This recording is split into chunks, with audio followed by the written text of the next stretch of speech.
What's up, ladies and gentlemen, and happy Friday. This is Doc Leesner, the podcasting beast, running a solo show. Happy Friday. We made it. We did it. But what didn't happen to Doc's delight? The Bucs finally release Antonio Brown.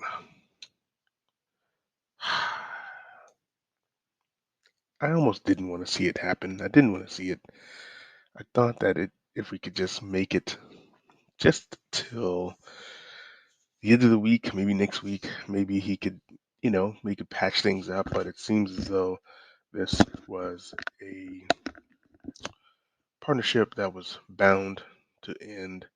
A lot of speculation regarding the ankle, a lot of speculation regarding the bonuses. I don't know what to believe. I hate it. I hate it. I hate it. We got Ian Rappaport saying that, you know, Antonio Brown wasn't happy as early as last week with the number of targets, number one. Number two, he wanted his contract to be guaranteed, which, again, I can understand, especially if you're dealing with some pain. And I guess, we all talked about the need for 8 catches, 55 yards, and so on and so forth to make the $1 million. But, I get it. You know, and I guess that's what made leaving so much more of a statement. But now we know that he declined going in the game and then moved forward with removing his equipment, as we all know. I guess this is the last thing we'll say, unless he gets picked up by a team, which is highly unlikely because he said he's going to get ankle surgery. Personally, I think it would look really bad if Antonio Brown signs with another team. It'll make him look really bad because you just said that your ankle was hurt and that's why you didn't play. But then everybody now will know, like, hey, it was all about the money, as Vince McMahon would say. But we'll have to wait and see what happens. I mean, obviously, Antonio Brown may file a grievance, to try to get that money, citing that the Bucks organization knew about the injury and they tried to downplay it.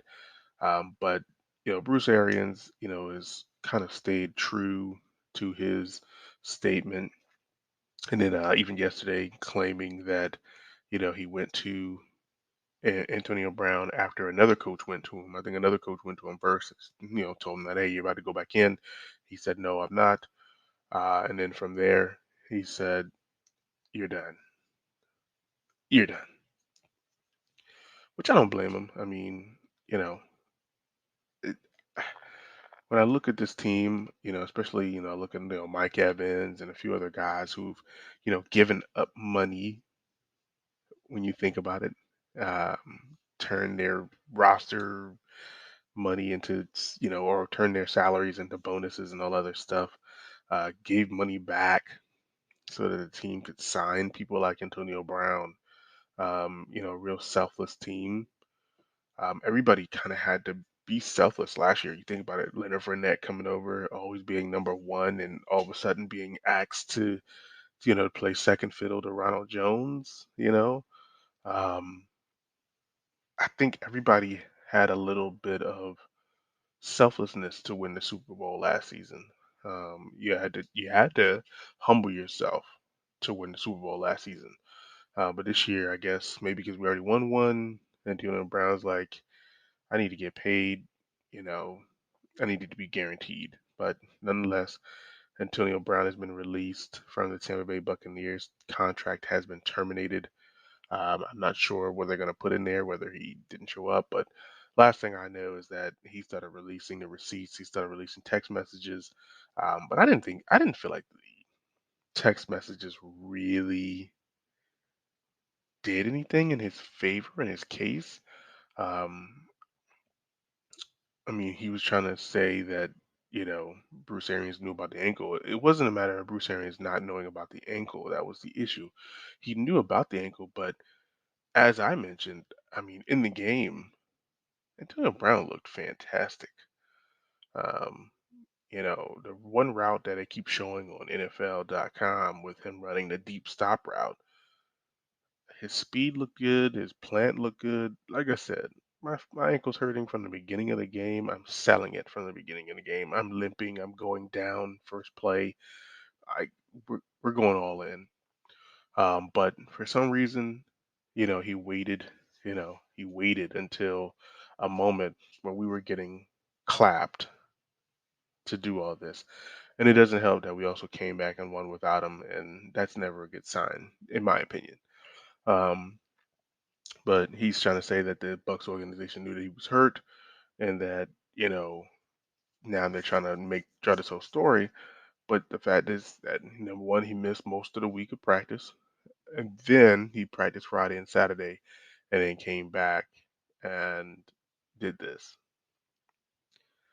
But it's over. Um, I'm not 100% sure if he'll sign. I don't think it's a good idea. If I'm his agent, I'm telling him to get the surgery, because that's the big ticketed item. Get the surgery and then come back next season at the age of 34, I believe, if anybody wants to play or have him play for their team. That's his best course of action, in my opinion. But I wish him the best of luck. I'm hoping that this doesn't affect the Bucks, of course. It's my team, and we'll have to wait and see what happens.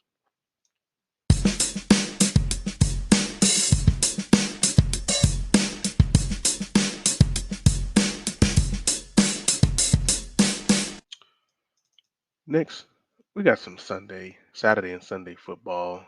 Obviously, some huge playoff implicators.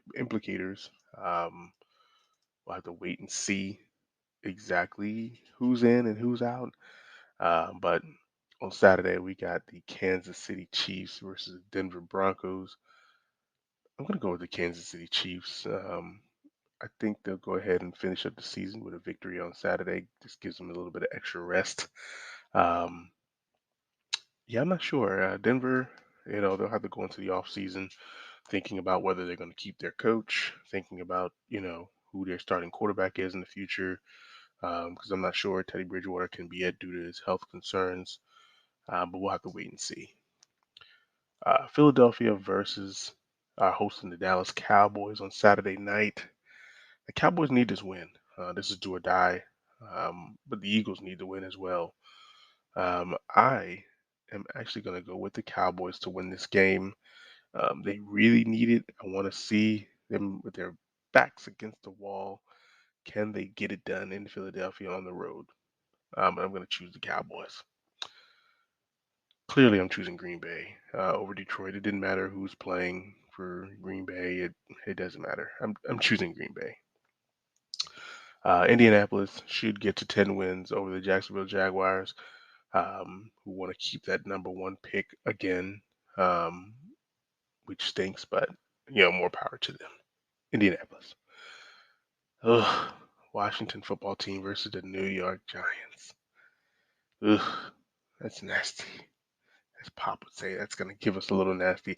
I'm going to go with the Washington football team. I just don't think the Giants are, despite what Joe Judge is saying about the organization, I think it's a show and what is it, clown and pony show. Um, yeah, I'm going with the Washington football team. Chicago versus Minnesota. Mike Zimmer's, oh, Mike Zimmer and Matt Nagy's final games potentially. Nagy definitely, Zimmer possibly. I think the coach firing bowl will be won. Hmm. For some reason, I feel like the Chicago Bears are going to win this. I don't know how, but I'm going to go with the Bears. I think the Bears will figure out a way to win this for just to show that, just show their appreciation for Matt Nagy going out. I think Tennessee is going to beat Houston this time around, claim their number one seed and get out of there. Pittsburgh versus Baltimore. Mm, I'm actually going to choose Pittsburgh. I think they really, really are showing grit and hunger. They really want to get into the playoffs. I'm going to choose Pittsburgh over Baltimore. Cincinnati versus Cleveland. I need to know if Joe Burrow is playing or not. I need to know if Joe Burrow is playing or not. But I don't know. Baker Mayfield's hurt. If Cleveland does what they did last week, you can forget about it. Not running the ball was the dumbest thing I've ever seen. I'm actually going to go with Cincinnati. Potential game of the week, NFC West is going to NFC West, as Professor John Gotti would say. Um, I'm actually going to go with the 49ers. Take a chance here, go with the 49ers. The Rams, Matthew Stafford's still learning how to be a winning quarterback. I know that's disrespectful, but he's still learning how to win. So many losing seasons. Not saying that he's not a good quarterback, but he's still learning how to win. Bucs versus Carolina. I'm going to go with Tampa. I think they'll come out hot and they'll figure out a way to beat the Panthers. Um, Arizona should beat the Cardinals. Arizona should beat the Cardinals. Arizona should beat the Seahawks. That should be easy. Not easy, easy, but I think the Seattle defense isn't what they used to be, and the Cardinals will figure out a way to get the W. New England will end the Dolphins' season. I think Miami had a great run. They've shown great promise. I think a few more pieces, and they're in the discussion, as long as they don't make any uh, regressions. Ugh. I think Atlanta's going to end New Orleans' quest to make the playoffs.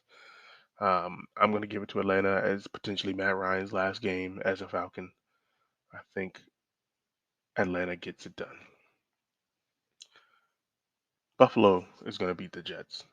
Despite what happened last week, Buffalo should beat the Jets. Although the Jets are one of the better 4-12 teams, one of the better bad teams, in my opinion, based on their performance the last 2 weeks, I think the Jets have a lot of potential, but Buffalo should win this game. And lastly, Sunday night, Chargers, Raiders. I don't think this game is going to matter, but I'm going to go with the Chargers to beat the Raiders. So we shall see what happens this weekend. Um, a lot of football to be played. I'll come back on Monday to talk about the NCAA SEC National Championship rematch between Alabama and Georgia. But I know you heard this podcast on your favorite podcast platform. But if you didn't, you can always go to our website at www.debateamongstfriends.com to review this episode as well as all the previous. Be sure to tune in on Monday again as we cover these games as well as our predictions for the national championship game between Alabama and Georgia. But come back here Monday for the news, the analysis, and the reads.